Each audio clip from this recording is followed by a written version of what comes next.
আব্দুল নূর তুষার, আওয়ামী লীগ নির্বাচনে অংশ না নিতে পারলে তাদের সাবেক সমর্থকরা কোথায় ভোট দিতে পারেন সে বিষয়ে এই জরিপে ইঙ্গিত দেওয়া হয়েছে।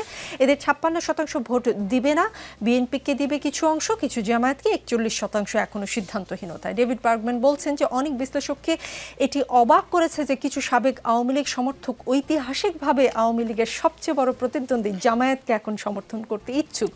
দুটি কারণে এরকম হতে পারে বলে তিনি মনে করেন। প্রথমত, স্থানীয় বিএনপি কর্মীরা যেহেতু সাবেক আওয়ামী সমর্থকদের সাথে কঠোর আচরণ করেছে, তাই জামায়াতকে আওয়ামী সমর্থকরা কম খারাপ বিকল্প হিসেবে দেখছেন। এবং দুই হচ্ছে, যদি জামায়াত ক্ষমতায় আসে, আওয়ামী লীগ প্রমাণ করতে পারবে তাদের দাবি সঠিক ছিল যে বাংলাদেশকে ধর্মভিত্তিক রাষ্ট্রে পরিণত হতে বাধা দেওয়ার ক্ষেত্রে আওয়ামী লীগই একমাত্র প্রতিবন্ধক ছিল। আওয়ামী লীগের এই অংশ জামায়াতকে একটি অংশ জামায়াতকে ভোট দিতে চায়, এটা সারপ্রাইজিং কিনা? না, কোনো কিছুই রাজনীতিতে সারপ্রাইজিং না। ভোটাররা কিন্তু ভোট দিতে যাওয়ার সময় মত বদলায়। রিক্সা খারাপ হলে কিংবা ওখানে নামার পরে ভালো ব্যবহার করলো না। এবার আসেন আমি আসি বিওএলসের জরিপটা নিয়ে আসি। বিওএলসের জরিপটা প্রকাশিত যখন হয় আমি ওখানে ছিলাম, আমি এটা নিয়ে বক্তৃতা দিয়েছি। বিওএলসের জরিপটা খুব ছোট্ট, এটা রেসপন্ডেন্ট কম, ফলে খুব যে এটা রিপ্রেজেন্টেটিভ তা নয়। তবে এইখান থেকে একটা ধারণা করা যায়। এখানে 20 থেকে 35 বছর বয়সীদেরকেই বিবেচনায় নেওয়া হয়েছে, কিন্তু 35-এর উপরে 35 থেকে 65 বছর পর্যন্ত বাংলাদেশের একটা বড় অংশ রয়েছে, 18 থেকে 20ও আছে। এবং এখানে প্রচুর ভোট আছে যেটা একদম হতদরিদ্র মানুষেরা দিবেন। এইখানে যারা মূলত কথা বলেছেন তারা ছাত্র, তারা কিছু না কিছু পড়াশোনা করেছেন, ফলে এটা একটা তরুণদের একটা সীমিত অংশ। কিন্তু বাংলাদেশে প্রচুর তরুণ আছেন যারা বস্তিবাসী, যারা কাজ করেন হচ্ছে গ্যারেজে, রিকশায়। শিক্ষিত তরুণরা এখানে সারপ্রাইজিং কেন লাগছে না আমি আসি জামায়াতে ইসলাম আমরা যেভাবে বা একটা অংশ যেভাবে একসময় দেখতো জামায়াতে ইসলামকে, এই তরুণরা কিন্তু সেটা দেখে না। এই তরুণদের জন্মই হয়েছে অনেক পরে। তারা বুঝ হওয়ার পরে দেখেছে যে বাংলাদেশে একটা দল রাজত্ব করে, সেটা আওয়ামী লীগ। এবং তারা দেখেছে জামায়াতে ইসলাম মার খায়, খুবই নিরীহ, এরা একটু মসজিদে যায়, এরা নামাজ পড়ে, এরা লুকিয়ে থাকে, আওয়ামী লীগ হওয়ার ভান করে। তো এরকম দেখেছে। আওয়ামী লীগ সেজে তারা মাঝে মাঝে শেখ হাসিনার জন্য তালিও দেয়, তাই না? এগুলো দেখেছে। তো দেখে তারা ভেবেছে এত নিরীহ, এত ভালো, তো এদেরকে আমরা একটু ভোট দিলে কি হয়? এটা কিছু আসে যায় না। মানুষের মন কিন্তু বদলাতে থাকে।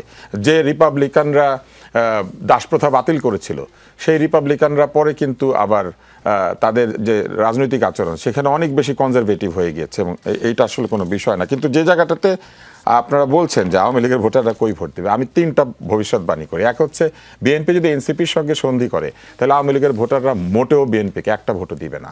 এর কারণ হচ্ছে, আওয়ামী লীগ এনসিপিকে মনে করে যে তাদের ক্ষমতা থেকে অপসারণের জন্য সবচেয়ে বেশি দায়ী হচ্ছে এনসিপি, কারণ তারা রাস্তায় আন্দোলন করেছে। ফলে বিএনপি যদি এনসিপিকে সিট দেয় তাহলে দেখা যাবে যে আওয়ামী লীগের ভোটাররা বিএনপির বাক্সে ভোট দিবে না, সেগুলো জামাতকে দিবে।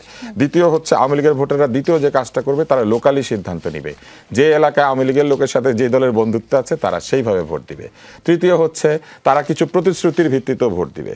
তারা চিন্তা করবে যে আমাদেরকে জিতলে পরে কে প্রোটেকশন দিবে বলেছে, কে আমাদেরকে মারবে না বলেছে, তাহলে তাদেরকে একটু দিবে। কিছু লোক দিবে আত্মীয়তার ভিত্তিতে, কারণ আপনি নিশ্চয়ই জানেন আওয়ামী লীগ এবং বিএনপির মধ্যে ক্রস রিলেশনশিপ আছে। এই দল দুটি একটা আরেকটার সঙ্গে অনেকভাবে জড়িত ছিল এক সময়। ফলে এদের একজনের সঙ্গে আরেকজনের বিয়ে শাদী, বন্ধুত্ব, এলাকাতে আত্মীয়তা, এগুলো কিন্তু একদম নষ্ট হয়ে যায় নাই। ফলে এইভাবেও কিছু সিদ্ধান্ত হবে। আর এর বাইরে আরেকটা সিদ্ধান্ত হবে। সেইটা কি?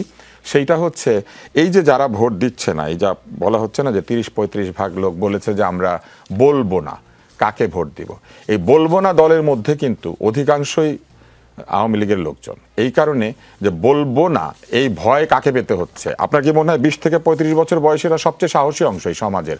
তাহলে সে যখন বলে বলবো না, তার মানে এইখানে প্রচুর ভোটার আছে যারা আসলে একটু আওয়ামী ঘাসা। এখন এরা কি করবে? এরা হয় ভোট কেন্দ্রে যাবে না, আর যদি ভোট কেন্দ্রে যায় তাহলে এরা ওই রাজনৈতিকভাবে কিন্তু আওয়ামী লীগের পরিপক্কতা অন্যান্য লোকাল দলগুলির চাইতে একটু বেশি, কারণ এরা সারাক্ষণ এই পলিটিক্সের মাধ্যমে টাকা পয়সা কামিয়েছে গত 16 বছর ধরে। ফলে এদের কিন্তু এই বিষয়ে অনেক অভিজ্ঞতা আছে। এরা কি করবে জানেন?